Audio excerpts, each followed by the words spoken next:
Well, hello everyone. I hope you're all having a fantastic weekend.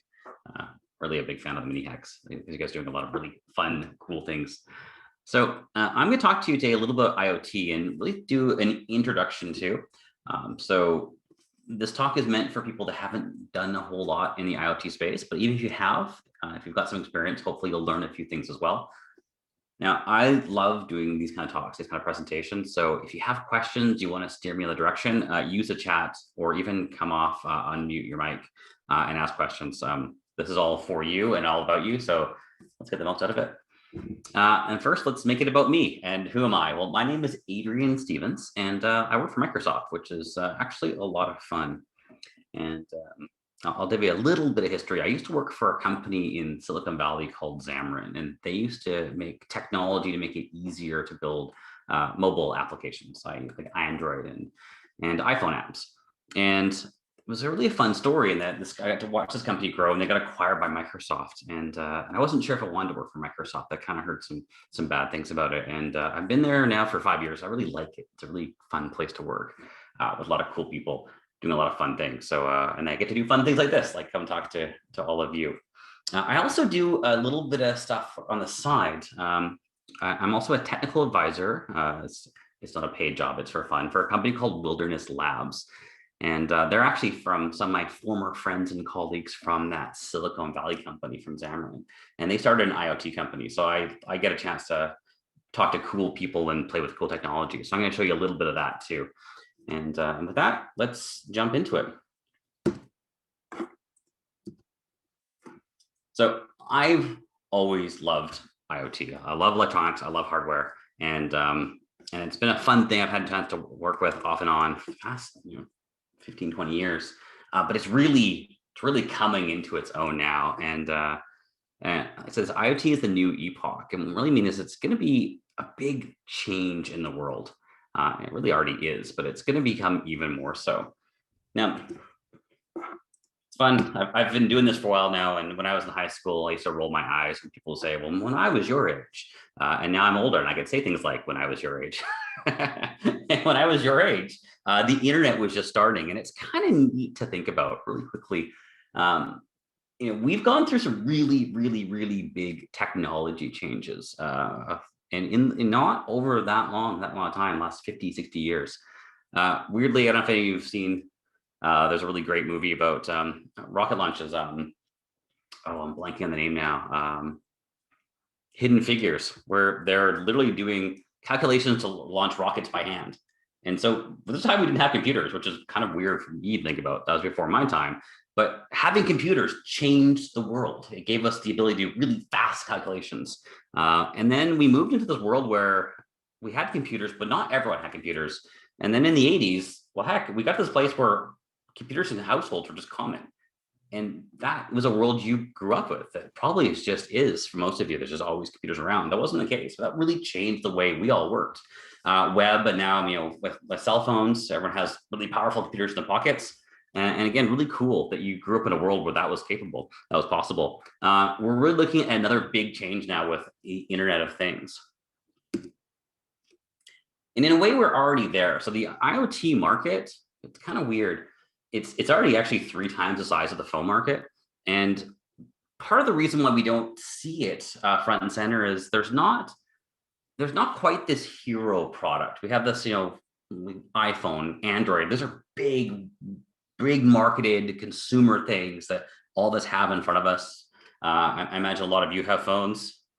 I've got a couple sitting at my desk right here, and we see them. They're the kind of things that we're sold and talk about all the time. But IoT is a little more hidden, and so we don't realize how much is already impacting our life and how much more it's going to impact our life. But with the rapid pace of IoT, things are going to change a lot, and it's kind of cool. Not only is it going to change the way we interact with things, but it's actually changed our relationship with the world. And one of my favorite examples here is, we're at a place where we're able to build things so small and so cheap that we can do things like build electronics and throw them in forests and have them help us detect forest fires.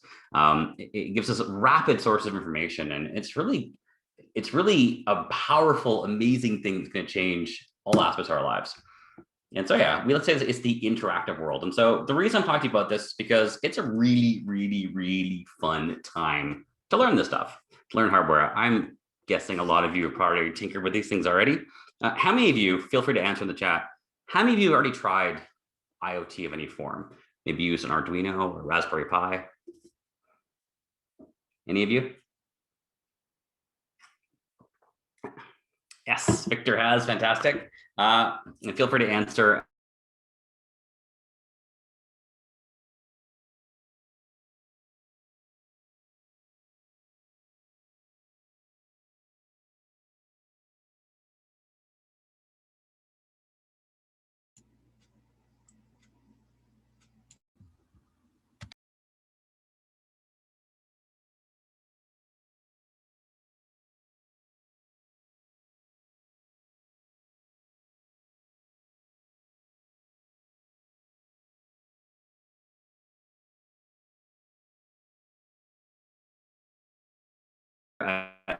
Anytime. Have any of you interested? Hopefully, if you haven't, maybe you want to try.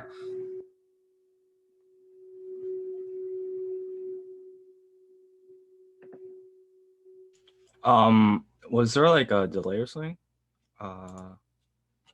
Okay, what happened?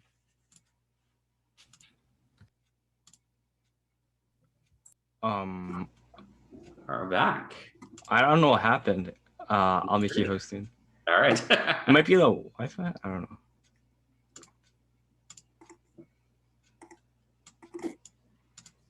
Oh, wait, you should be a host again. Yeah. Perfect.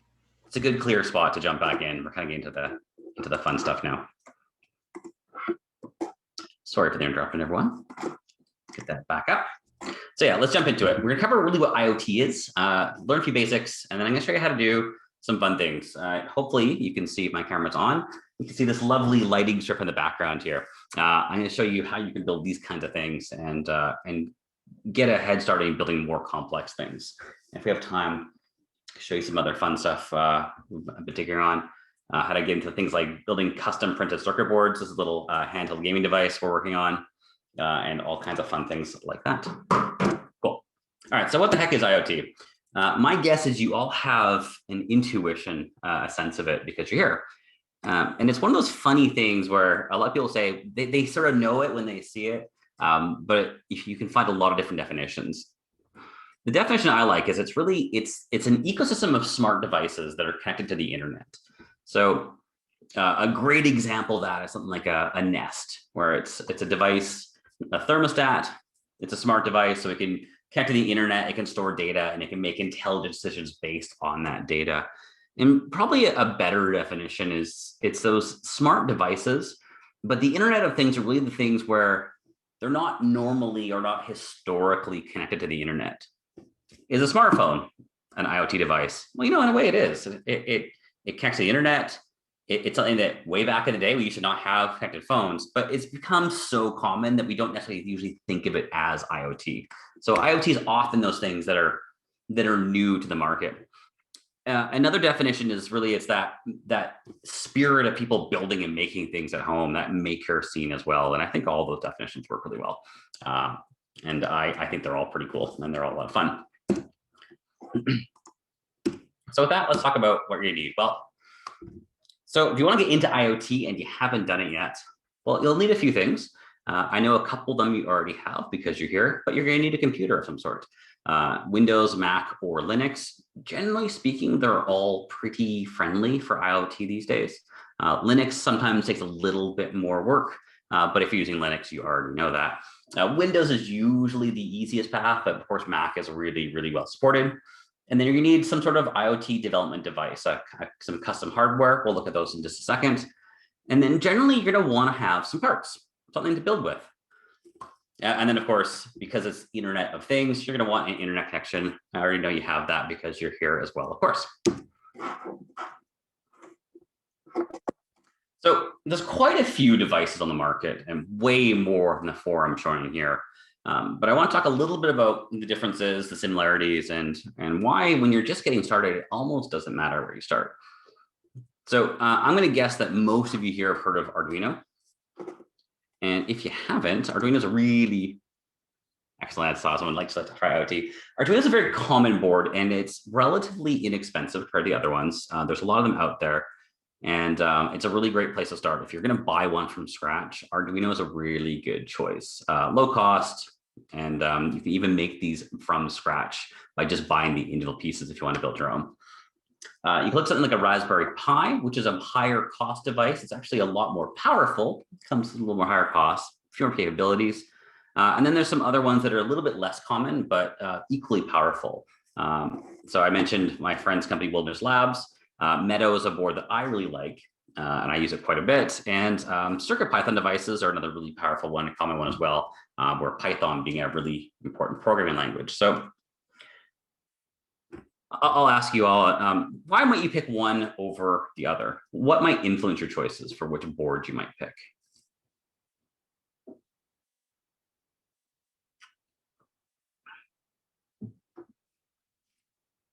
Absolutely. Thank you. I always appreciate when people answer my questions. Yeah, the programming language.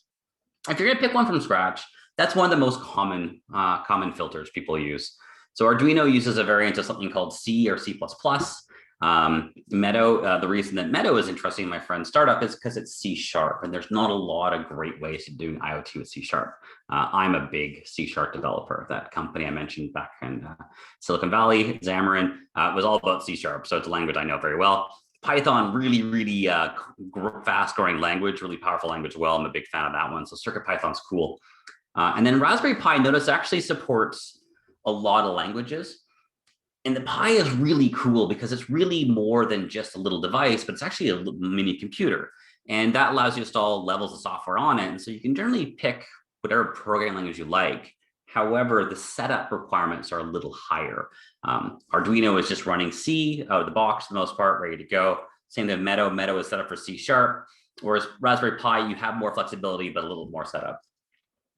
Now, can anyone tell me what's common across all these? And yeah, I just had another answer here. So what we need it for? Yeah, I think that's a really, actually, that's a perfect question. That's a great comment. Yeah, so you can pick it based on what you need it for. And that's a perfect lead in, thank you. So what's common across these? Anything you see, even just looking at the pictures, anything looks sort of similar? It's a little bit of a tough question. So one thing that's common about all these devices is they have the ability to connect to other things. And all four of these pictures represent that ability a little bit differently, but fundamentally it's the same. So the Arduino has these pin headers here that allows us to connect physical things, connect wires or other hardware directly to those holes, those pins. Now the Raspberry Pi, it's very similar, but it's actually the other way. Sometimes referred to male and female. So there's a pin sticking up, and again, they're there so we can plug things into it or connect more wires to it.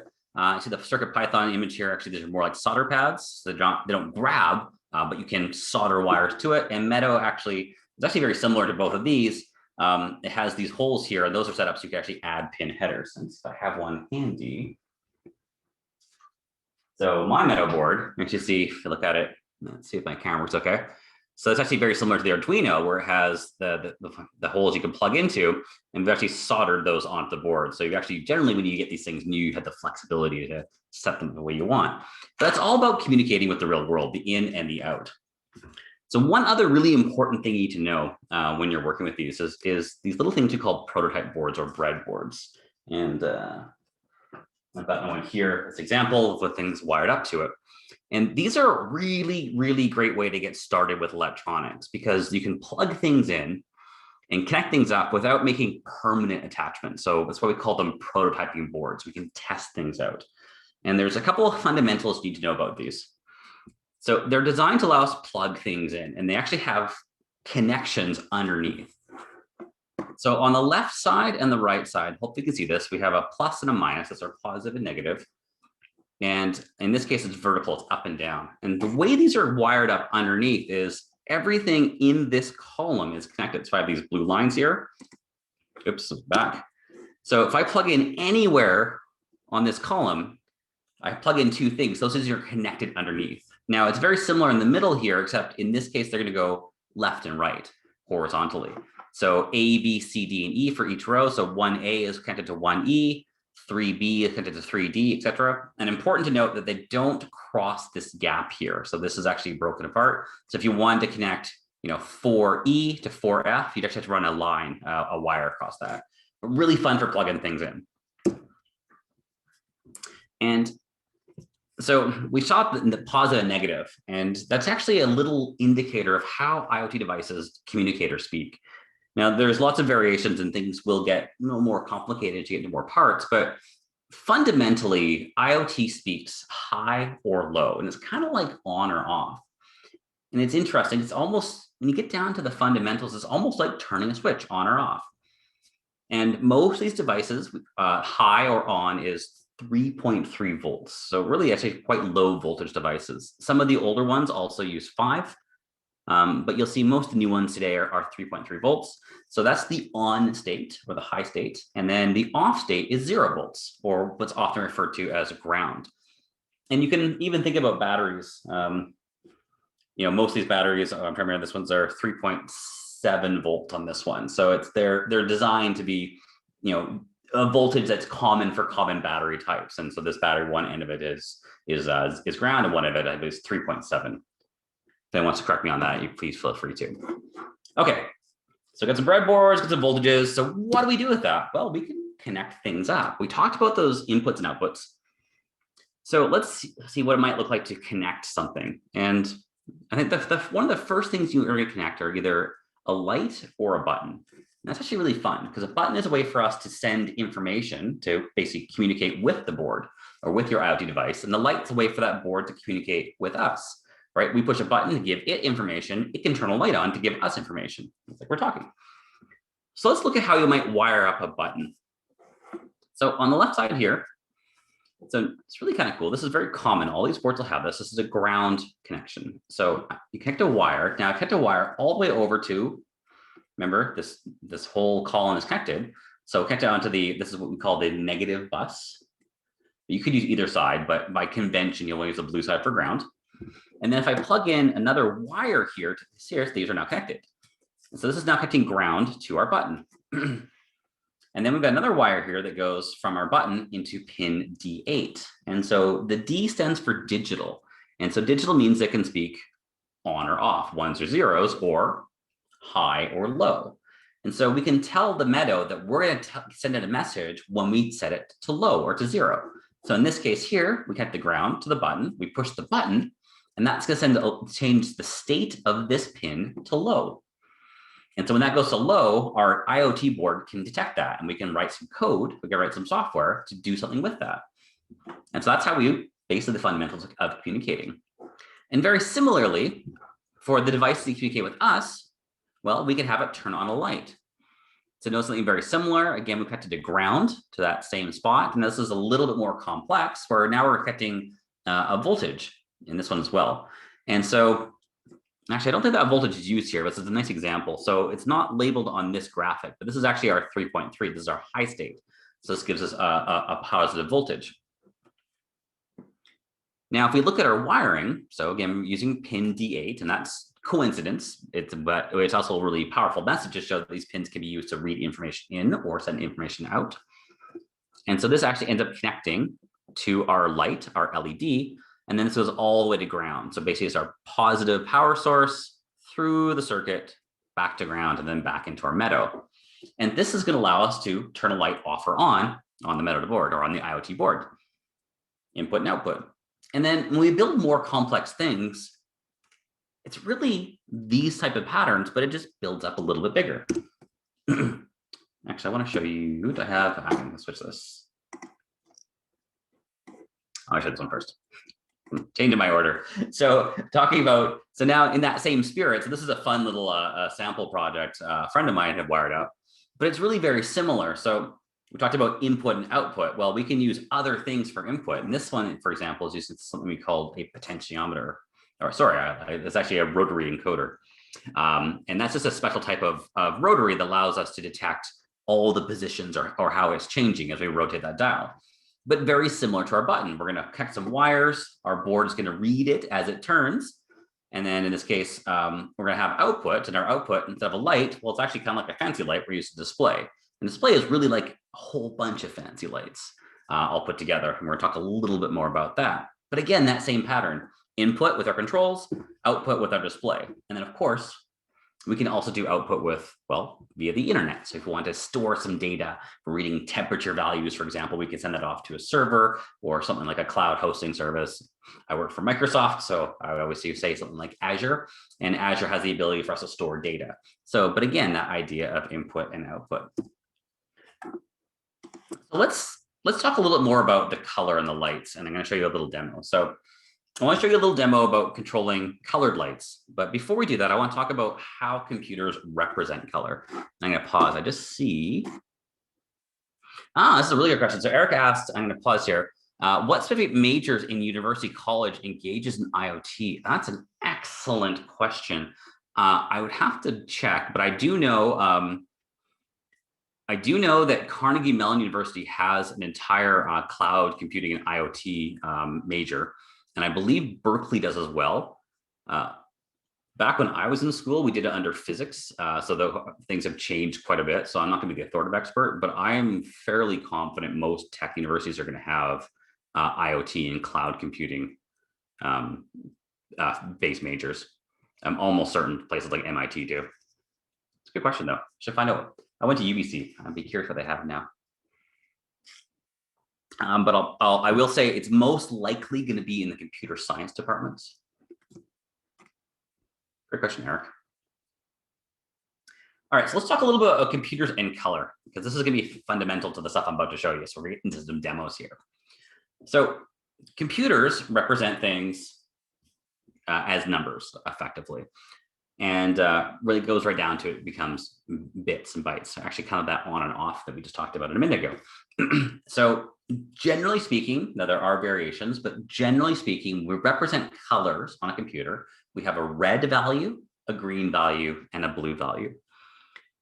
And we usually set those between 0 and 255. So 255 being very bright. So in the case of red, that's 255 is all red, 0 would be no red. And we use different values for the red, the green, and blue and combine them to make other colors. And so we have yellow here. Let's find out what that yellow actually is. We can use that in PowerPoint. Let me see if I can remember how to do this for fill. Let's go to more fill colors. And so actually see it right here in our software. So in this case, our yellow. Oh, did I hear someone on the mic? Feel free to jump in if you have a question. Don't hesitate. So in this case, to get this yellow, we actually have full red, 255. We have a lot of green and no blue. And then we can even see if we turn the green off, we set it down to 0, that becomes red. 180. And if we start adding blue here, for example, then we become pink. And so this is exactly how we control displays and how we control color. So keep that in mind. And I'm going to ask a quick question here. Does anyone know why it goes from 0 to 255?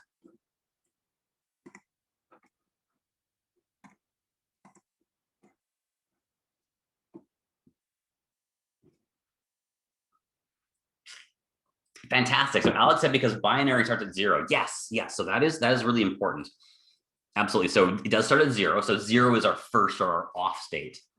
And then, yeah, and Alex, you're really right there. So actually, they are represented in binary. And so we actually use an 8-bit binary value to store colors. And it actually ends up being 8 to the power of 2. No, sorry, 2 to the power of 8, I should say, which is 256. We actually have 256 possible positions. If we have time, I can go through the actual math of it. But it's how computers store the data. So it's 1 byte of information per color. And that actually gives us a range of 0 to 255. Okay. So lots of theory. Let's actually go to do some code. So I want to show you how to control a board. Let's set some colors in code. So I'm going to open up Visual Studio. And just quick check. So I don't see my border. Is my screen still shared?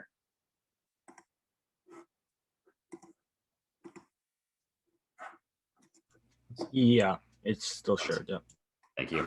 I apologize. I use Teams at work, and it always has an outline, so I know exactly when it's shared. So thanks for verifying.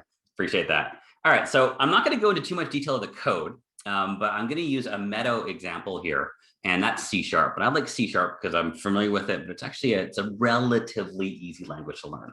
I also love Python too, another really good choice. And I want to talk about how we can control a light on our board. I'm actually gonna risk this. I'm gonna unplug my board, do a live demo here. So on our Meadow boards, this is somewhat common. Not all boards have the same hardware. It's gonna be a little bit hard to see, but way up here, I'm not sure if the camera pick up or not, there's actually a little multicolor LED or light, and it's an RGB LED. It's red, green, and blue, as we just learned. So we can actually use that we just talked about, that combination of color information to set different colors. And so let's go down and do something really simple here. And oh, I'm on the wrong app. Here we go. That doesn't look right. Here we are.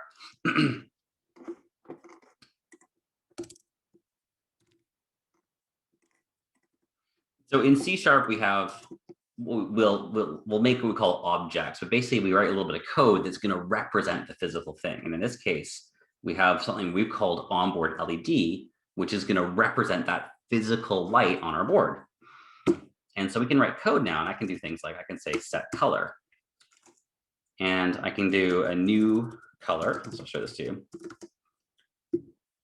So I can set the individual red, green, and blue values.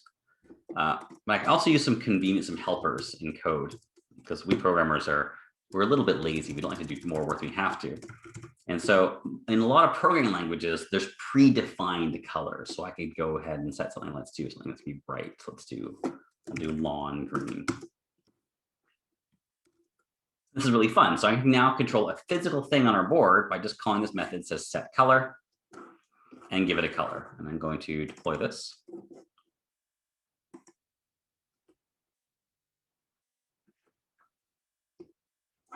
Oh, we have a typo.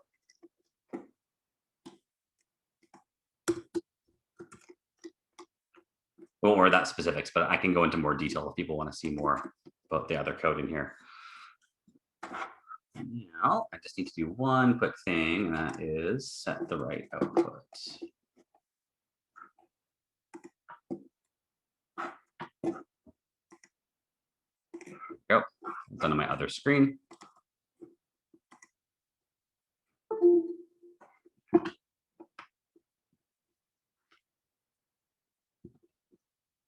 Now, give this a moment. This is going to send the application over to our Meadow board.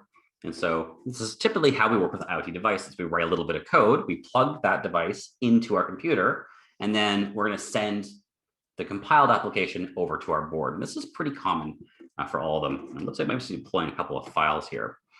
But I'll show you while it's loading. So we can actually see now a little blue light here. So that is actually the light just saying the Meadow is ready. And once our application is run, we're going to change that to green. But you can see the light showing up. And we'll give this as a moment. It is moving a couple files over. It looks like I had the old versions on here. So this is doing a little quick update. But while we're doing that, well, I'm gonna let that run because I want to show you the live demo. But while we're waiting for that to run, I want to think now about what we might do with this information. We know how to control a single light, but what if we control something more complex? So this here is actually an array of RGB LEDs. It's actually a little bit of hardware. And what's fun, of course, is that we have 8 high, and I believe it's 32 across. And so when we're programming our IoT devices, we can generally do very similar things with these arrays of lights. So in this case here in our code, we're setting the color for a single light.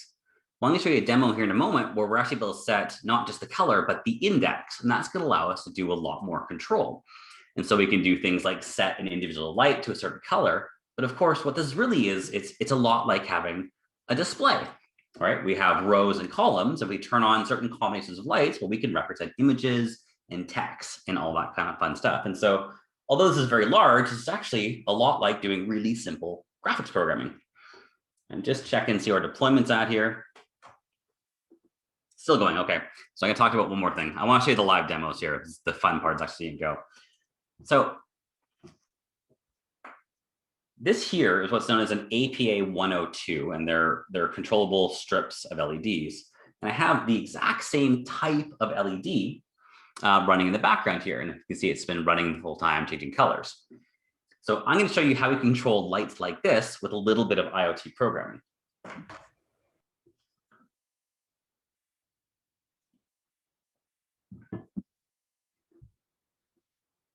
I'm going to cancel, so I want to show you the fun stuff. How close are we?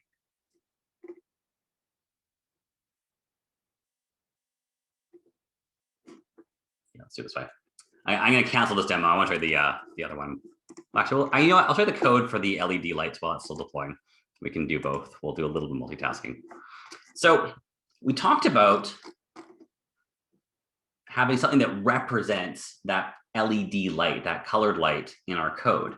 Well, when we do the more complex things, like the strip light, well, we do the exact same thing. So instead of representing a single light, mentioned is called an APA 102, we can actually make an instance of that. And this is, again, the code that represents the physical thing. And when we have this type of code that's controlling a very specific type of thing, we actually call this a driver. And so there's some code that's provided with this device, with Meadow, and you'll see something very similar for Arduino. I'm very confident there's a APA 102 driver for Python. There'll be ones for Raspberry Pi as well. But what you're going to do is you're going to install the driver, and that's going to make it easy for you to interact with that piece of hardware. Oh, and our demo is almost about to go here.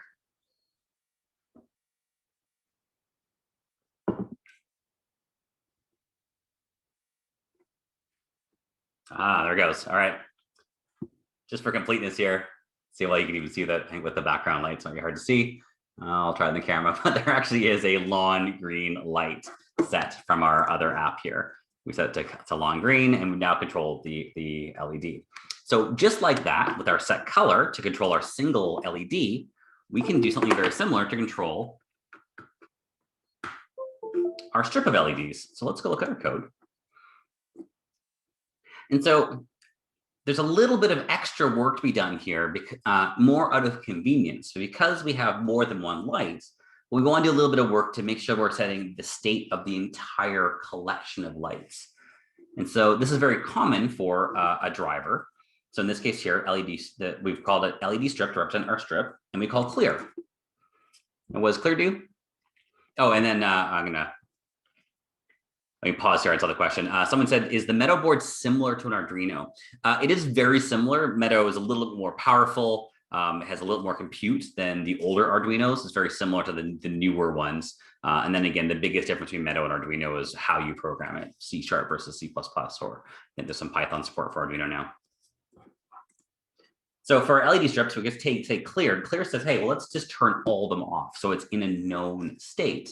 And then rather than setting color, we'll set a specific LED. And so notice we're going to provide a tiny bit more information. So set LED is a method, and then we can tell it two things. We can tell it a number and a color. And so I'm going to change this number to like 50. Let's see, I'm going to try and count. We'll try and get the show up in the background here. Let's say maybe 70.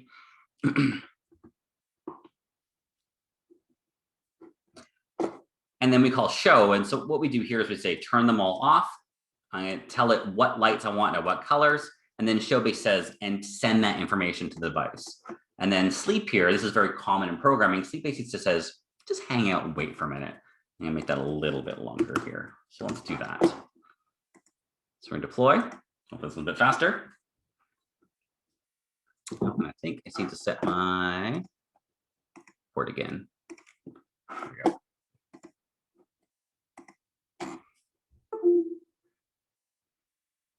And so very similar to last time, and I'm going to show you actually what you can't see is, move the camera down. So I have a second IoT board sitting here on my desk, and that one is plugged in to my LED strip lights.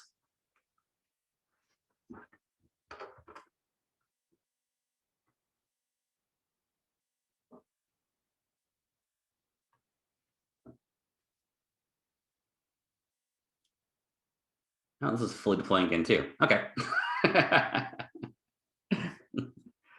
The demo will take a little bit longer than I was expecting. That's okay. We're gonna hold on. I'll let this go. I'm gonna talk about a couple other things, and we'll show you how this. We'll do a little more coding over time. We got lots of time. We're good. So while we're waiting for that to deploy, I'm going to just give you a little bit of information about how you might go about learning a little bit more about how you might build these things yourself, whether you want to use a Meadow board or Arduino or something else. So one of my favorite places to learn information about programming IoT devices is a website called Hackster. And there's lots of different sites like this. So I don't work for Hackster, so it's not a paid promotion. It's the one I like. And there's a lot of really great IoT projects on here. And I'm going to look up Meadow. I'm going to show you the one that we're doing here today. Let's see if I can find it quickly.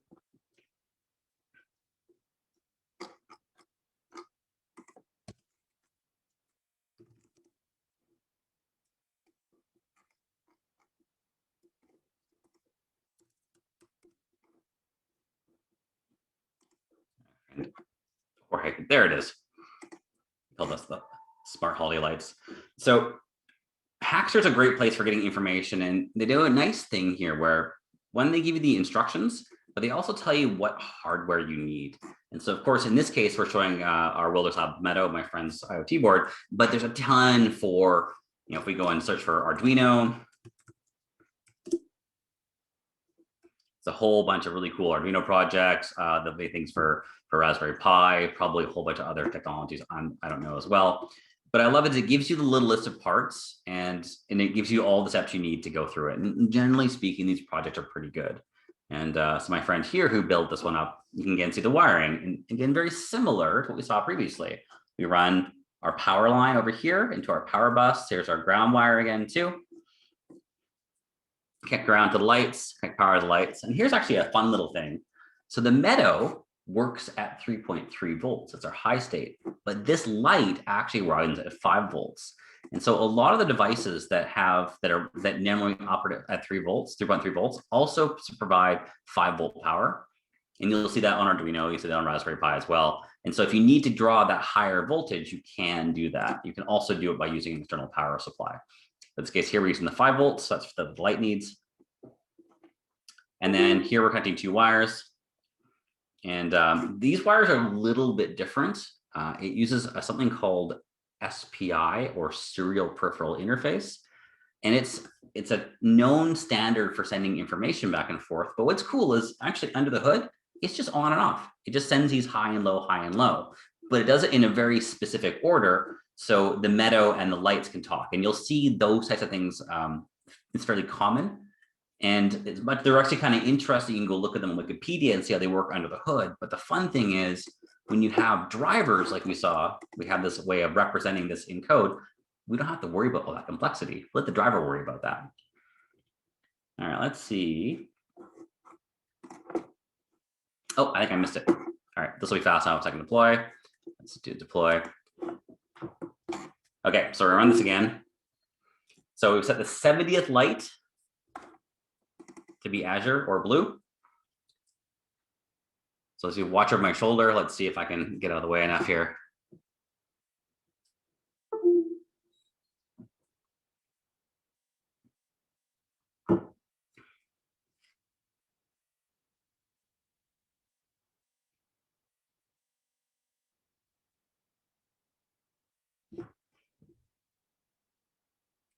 Okay, so we cleared it. Now, can you see that? Oh, I wonder if you can. There we go. One little light's on, and then it runs on the rest of the program. And I'm going to show you the rest of the program really quickly. But I won't go too far into CSharp because not everyone knows CSharp. But a lot of this is still conceptually high level understanding. Right? So we clear, we set a color, we set show, and then we said wait, hold out for 4,000 milliseconds or 4 seconds. So that's why that light turned on, and then it went on. And then it goes into some other bits of the code. And then we have some fun bits that do, well, these fancy patterns in the background. So it does some things like it will pulse the colors high and low. It'll move lights along. And all of that, it just ends up being a little bit of math. And let's see if I can find a little show that might be kind of a fun bit. Yeah, I'll walk you through this really quickly. And I think we're probably almost at time, but I'll wrap it up. So this is another very common thing we do in programming. We call loops. And so in this case here, we're saying, hey, while something is larger than 0, so we have a count, and the count actually in this case says how many things you want to do. So we're gonna say, hey, well, this is higher than 0. And what we're doing initially is setting it to 25. So we say, hey, is 25 greater than 0? Yes, it is. And then what we do is we go through, and we're going to go through and actually go over every light in the strip. Remember we showed you earlier, we set the 70th light to Azure. Well, in this case here, we're going to do that exact same thing, but we're going to do it programmatically. So we're actually change every color in the strip to the color that we specify in this, what we call a method or a function.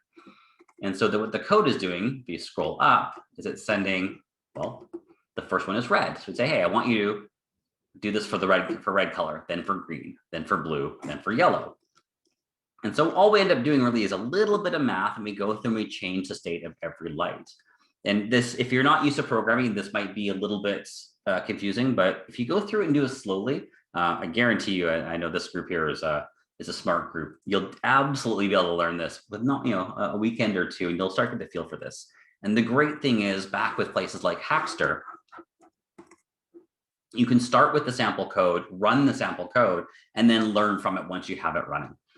So again, I'm a big fan of these types of sites, and there are others from Hackster. This is not the only one, it's just the one I'm mostly familiar with. Okay, how are we for time here? Looks like we're pretty close to the end. I'm gonna we can go until 3:55-ish, and then Q&A for like 10 minutes. Oh, perfect, fantastic. Okay, excellent. Well, let's do this. I'm going to talk about a couple of other fun things then. Just well, I'll pause if there are any questions about this. Please feel free to jump in. And now, otherwise, I want to show you just a few other things you can do with IoT boards that are a lot of fun, and just some other really fun ways to get started.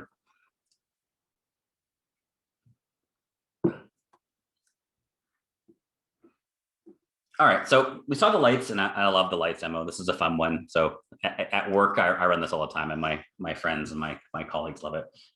And now what's a lot of fun with these IoT devices is we can take this a little bit further. Of course, we haven't talked much about the internet yet. So most of these devices, especially the new ones, have the ability to connect to the internet directly. Some of the lower cost devices you'll add on hardware, but this Meadow board, for example, has both a Wi-Fi adapter on it, so you can connect it right to your Wi-Fi at your house or your work or your school. And it also has Bluetooth, and Bluetooth is another common way of communicating to things wirelessly. And with that, we can start doing more fun things, like we could build a mobile app that allows us to control the lights from our phone. And stop and think about that. Well, hey, that's actually a lot like the kind of things you might buy. Think of like a hue light, for example. So we can really start building those types of complex things with just off-the-shelf parts. Same thing. Let's see if my cord is long enough. I'll do that one for now. I'm gonna grab the fun one. This is one I built last year for a conference, and actually a smart badge. So it has a big screen on it, and you're able to program it and have it, put your name and your badge on it and run some custom animations. Actually wore this pre-pandemic at a conference in Florida. It seems like a long time ago now. Hopefully we'll get back to those days again soon. And what's really fun about IoT now is we've got the parts, we've got lots of great places to get sample code, and really it comes down to your imagination and the kind of things you want to build. And so as I was learning IoT, I built up this board here, and I can plug it in a moment and show you what it does, but it's a little gaming board. And so this has a nice display here. It's a single color display. We've got some buttons. This little guy here is a piezoelectric speaker, allows us to play some simple tones. Now, what's really fun about this is I always use this to learn how to program. And I program some little simple games like a Frogger clone and some things like that. But a friend of mine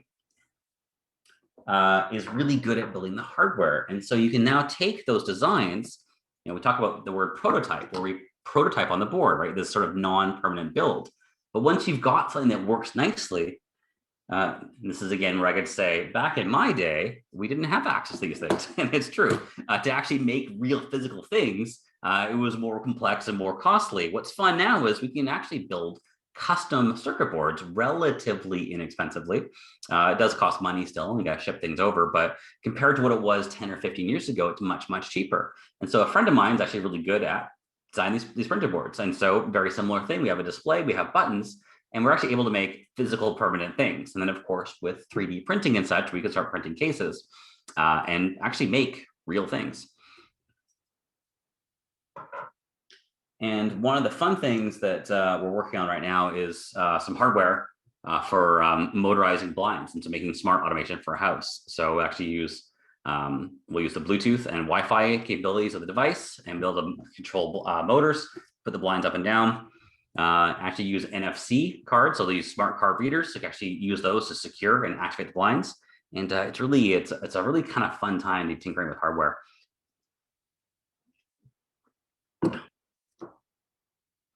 I think with that,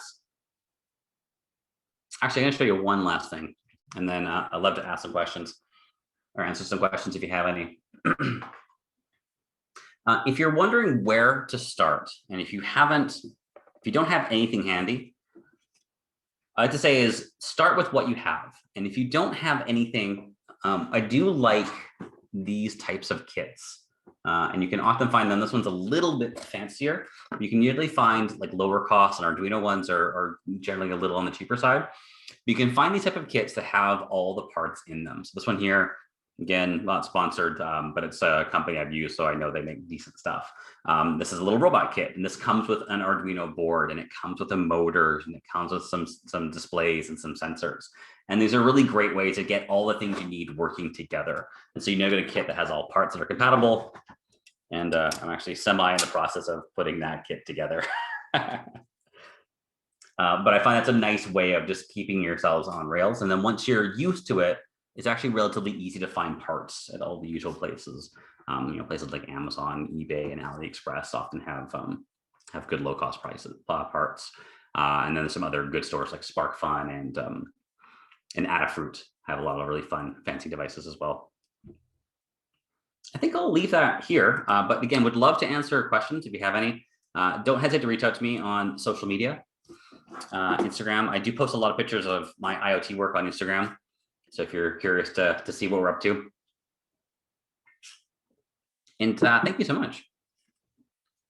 I love this question. So Eric asks, this relates to mechanical engineering or engineering any type? Absolutely. So I would say it relates very well to electrical engineering. You'll cover some of this. Again, I'm a little older than you now, so my school might be a little bit different, but we did a lot of this. We did simple programming like this in physics and engineering physics. And what's really great about IoT is it's a great way to get some simple foundations of knowledge. And what I really find with these things is you can do the fun things, and it doesn't have to be a deep learning experience. You just have some fun and turn a light on, have some fun and build a little robot car from a kit. That hands-on experience, it's really, really valuable for building a little bit of foundation. So when you do go to university, you're like, I've done a little bit of that before. When they teach you, the deeper mechanics, the deeper physics about those things, you're going to have that reference. And they go, that makes sense because I've had a little bit of experience. So absolutely, it's great foundational work for university, 100%. And you're very welcome, Eric. Also, it's fortunately, you all don't have to worry about this too much just yet. But as you're approaching the job market, once you go through university too, it's always great to put these kind of things out. As you're working on things, share it on Twitter or Instagram if those things are still popular once you graduated. Whatever the current social media network is, use things like GitHub and share your code. Doing those kinds of things are a really great way to get noticed by companies and build a little bit of exposure for yourself. And so it's don't be afraid to share the things you're doing. Yeah, and so that's a great question. So Shannon asked, is this type of thing considered embedded programming? Yeah, very much so. I'll say this. If you were to ask me about embedded programming, I would think about doing it the hard way, if you will. So embedded programming is actually often programming the individual chips. But it's one of those things where the definition is going to change a little bit over time. So I'll try and give you a little example here. I'm going to pull up the slide again just as a reference point. So you can see on this picture here, so it says here STM32F7. So this is actually what we call the microprocessor. And it's a 32-bit microprocessor, and you can do what's called a lower level programming and control the bits and pieces of the hardware directly. And that's often what people think about when they think about embedded programming, is actually writing for the chip. Now, most of what we're doing here, we say we're doing it as an abstraction. And what that means is we get to sort of step away a little bit from the hardware. And what I mean by that is, so if we go back up and we look at this here, so this light, for example, so I mentioned it uses those two little wires to communicate. We communicate over something called the serial peripheral interface. Starting to use a lot of words here. And so the way we actually connect with this device, and again, don't worry about memorizing all this. I want to use this more as an example. So this here, we create, basically we say, hey, little board, little IoT, I want to use the serial peripheral interface bus. That's a standard piece of hardware on these devices. So we say, spin that up. In this case here, we say, hey, just create it, make it nice and easy. So the programming language here is really easy. Well, sorry, I shouldn't say it's really easy, but relatively easy. And we do a couple little specific things. And then here we say, hey, lights, you're going to use this bus. And I'm going to tell you how many lights there are. In this case, it's 144 on the strip. And then this actually has to do with how the lights are encoded. Don't worry about that too much right now. But behind the scenes, underneath this, there's a ton of work. So this here, just to create this SPI bus, it's actually a couple pages of code, and it's very complex code to talk very specifically to this chip. And that's often we think about embedded programming. But I think that definition is going to change over time, because I think what's going to happen with IoT is, as this market matures, the expectation is you're going to build more complicated things. And that's a lot like computers. Computers back in the 80s were really simplistic, right? We just had green screens and text. Now computers, we expect we're using applications that are, we're expecting a lot of 3D, complex sound, internet connectivity, be able to connect with your friends, all that kind of fun things. The expectations of computer programs are much, much higher now. And I think you're going to see the expectation of Internet of Things programming is going to mature over the next 10 years. You're very welcome. Hopefully that wasn't too long and a meaningful answer. Any other questions?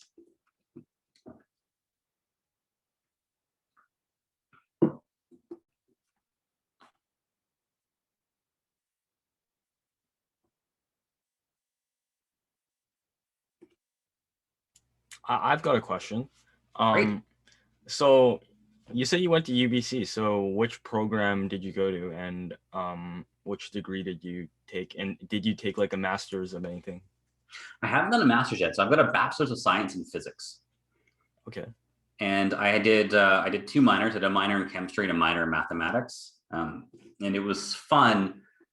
So again, I get to sound like I'm old, but I'm okay with that. When I went to university, it was really when the internet was really starting out, and so people younger or older than me would do all the research with books. They'd have to go to the library and go look things up, and it was fun. So I really started.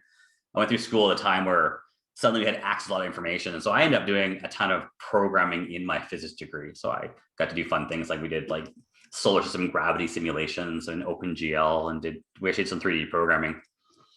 And so, as much as things have moved really quickly, a lot of those foundations are very similar. And so I would say, if you're going into science, there's always opportunities to try out the things that you want to try.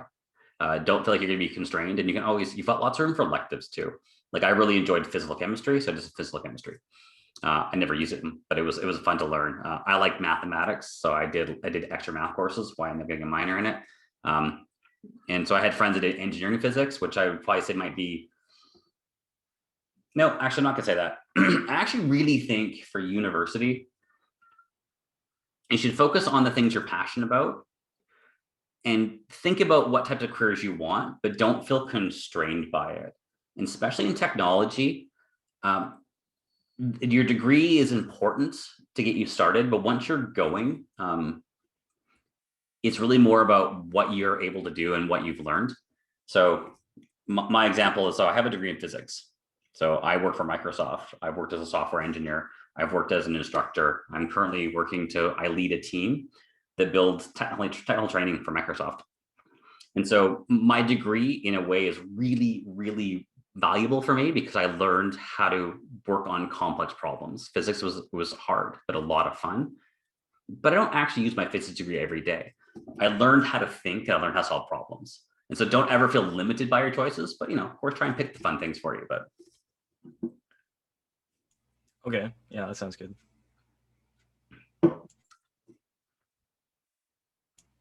that's a really great question. Would someone who decides to pursue a computer science degree be successful in IoT? Yes, absolutely.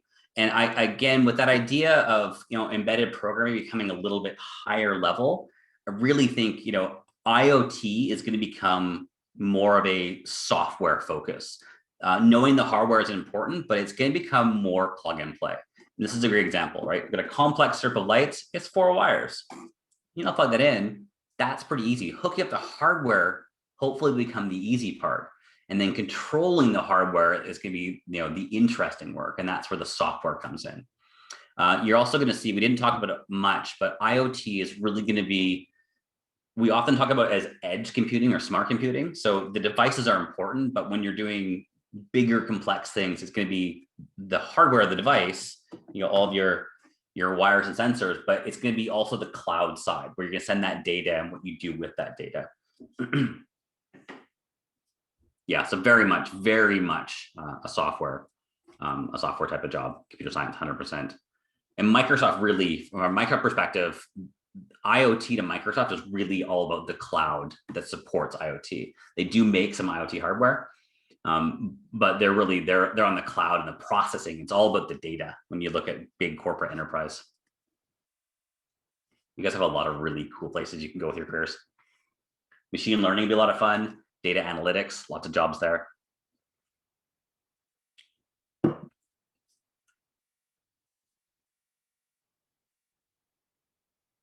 Are there any final questions?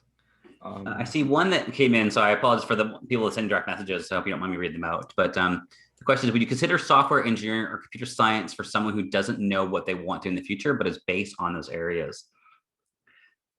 Yeah, I think so. Software engineering helps you think through things logically.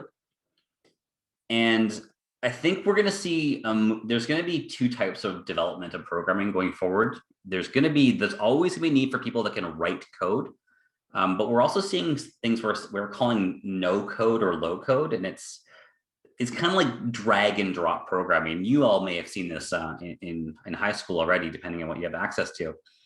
But even when you're trying to control things, you're trying to make applications, whether you're writing C# or you're dragging boxes around, that logic is important. Understanding what it means to store data, what it means to retrieve data, what it means to make a logical decision. Do I want to go left or go right? Do I want to turn the light on or turn the light off? All of that is going to be relevant, I think, in almost any technology space. And I'm going to say the cheesy thing that I really, truly believe. University is incredibly important and I really valued it, but your education is just beginning university. If you keep learning, and doesn't mean you have to do long 40-hour-a-week learning, but keep reading, keep poking around the internet, keep experimenting with things. As long as you keep learning, you'll be successful in anything you try.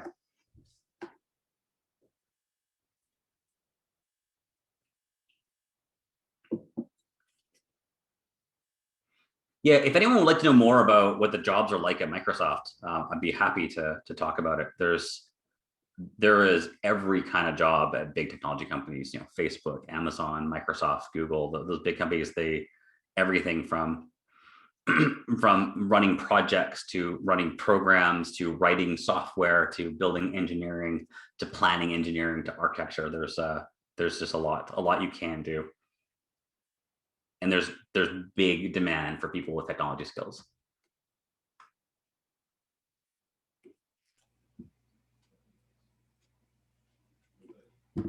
So the question is, what would I recommend, software engineering or computer science? That's a really good question. Will one get you further or give you more options?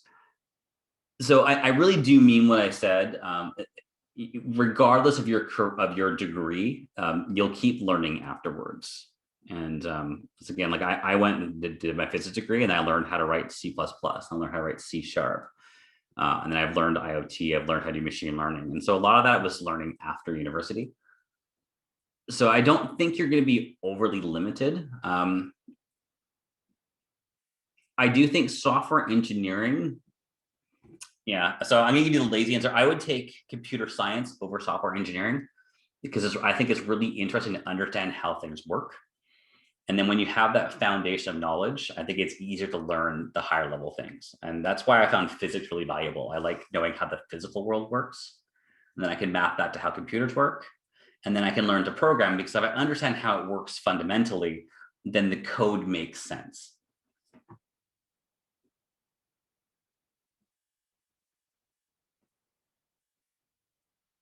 These are great questions. What are my thoughts about engineering physics? Yeah, engineering physics, at least when I was in school, is a really cool program. When I was there at UBC, it was, I believe it was a 5-year program. So a little bit more intense than the standard physics. If I had to do it over again, I probably would take engineering physics. But that being said, I don't think it's limited my career. I will say at UBC, when I was in school, the engineering physics got to do a lot of fun things because it was like applied physics. So pure physics is a little more theoretical, lots of math, which is a lot of fun. But getting your hands on actually building things is also really fun. So